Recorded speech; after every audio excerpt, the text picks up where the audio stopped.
Hey everybody, Quad Nines here with another Cube card of the week. This week we've got Oath of Druids.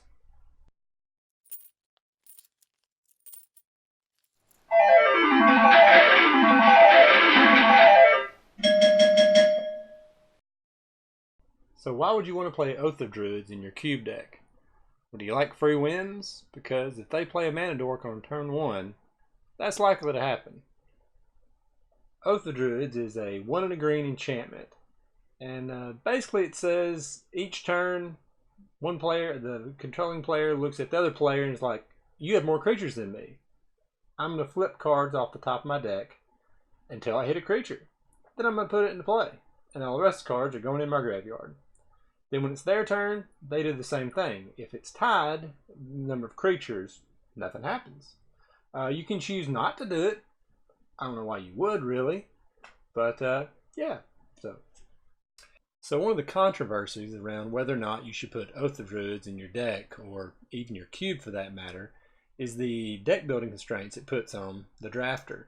You can't really have any mana dorks, can't have any low drops at all. Like your curve starts at 4 for creatures.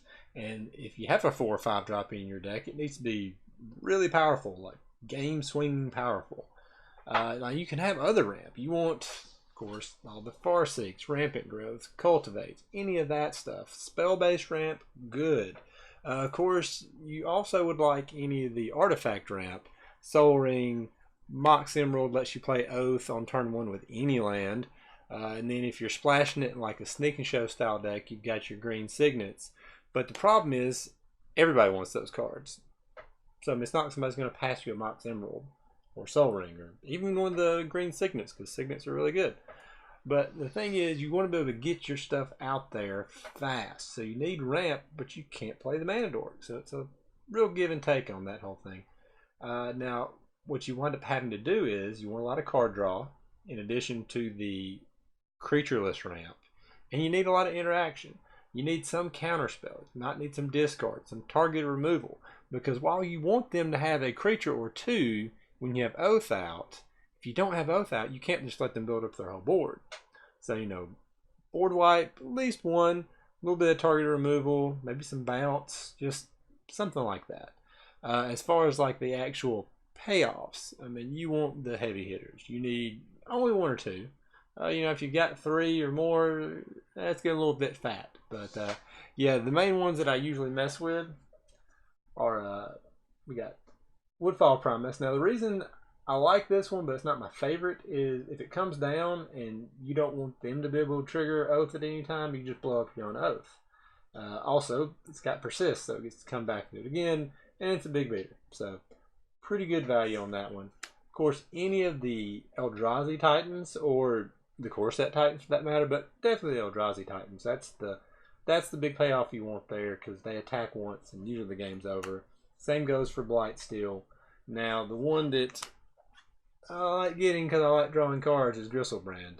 Now, is it as good as like getting an Emrakul or an Ulamog into play? Probably not. But the games wind up a little bit different that way, because you're drawing cards, but you're losing life, and they usually can interact with Gristlebrand a little bit more. It doesn't end the game with one swing, although if you draw 7 to 14 cards, the game's pretty much over. So that's like any other time you play Gristlebrand. But yeah, I really like the jackpot feature of Oath of Druids. You just start flipping cards off the top of your deck. Like, what am I going to hit? Let's go. And oh, bam, acidic slime. Well, I'll blow up your 1 blue land. So there we go.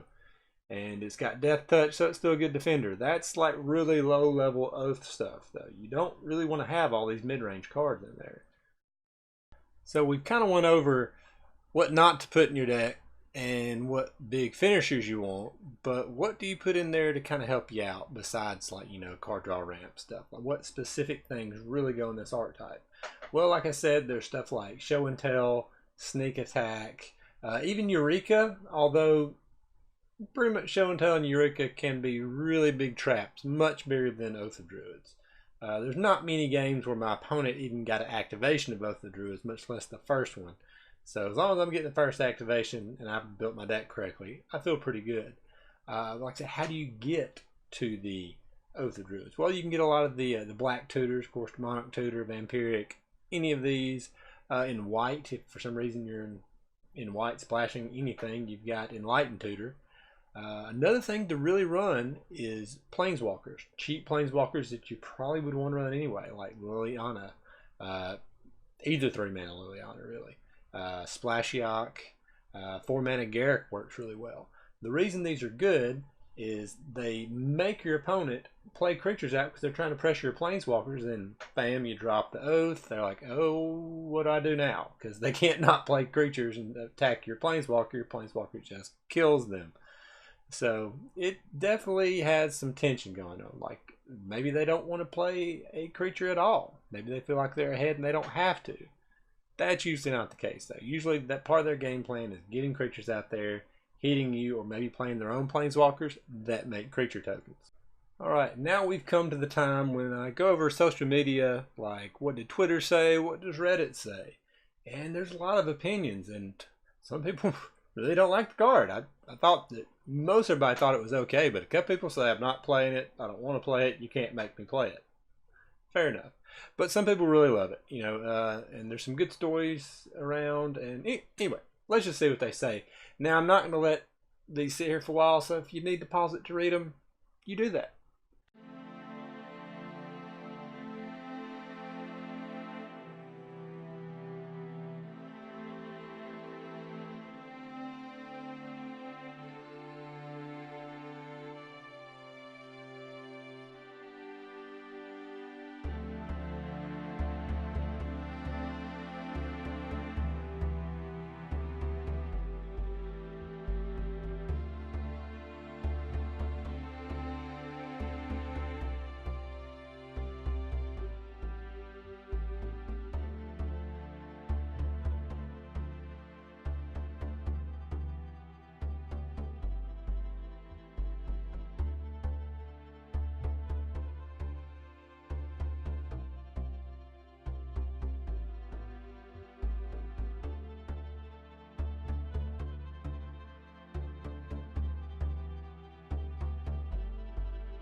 Well, that's about all I've got to say about Oath of Druids. Hope you liked the video. Hope you learned something.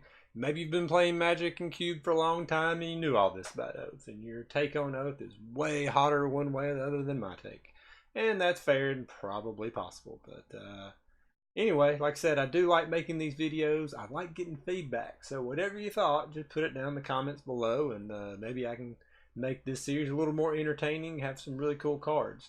Actually, the idea for using this card came from a previous comment on another Cube Card of the Week video. So I do read them all, and I do try and, comment back on them. And I do appreciate them. So it makes it a little bit better about doing videos, is knowing that there's interaction going on, and some people enjoy it.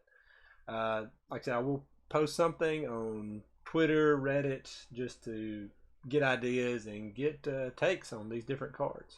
So I've got one in mind for my next video, and it's one of my pet favorite archetypes. Those that know me will probably come real close to guessing what it is, but you'll have to stay tuned. Just follow me on Twitter or check out the Reddit page. Thanks for watching. If you've made it this far in the video, I hope you enjoyed it. Please click subscribe and like the video, and comment down below on what you'd like to see in future videos. Thanks for watching.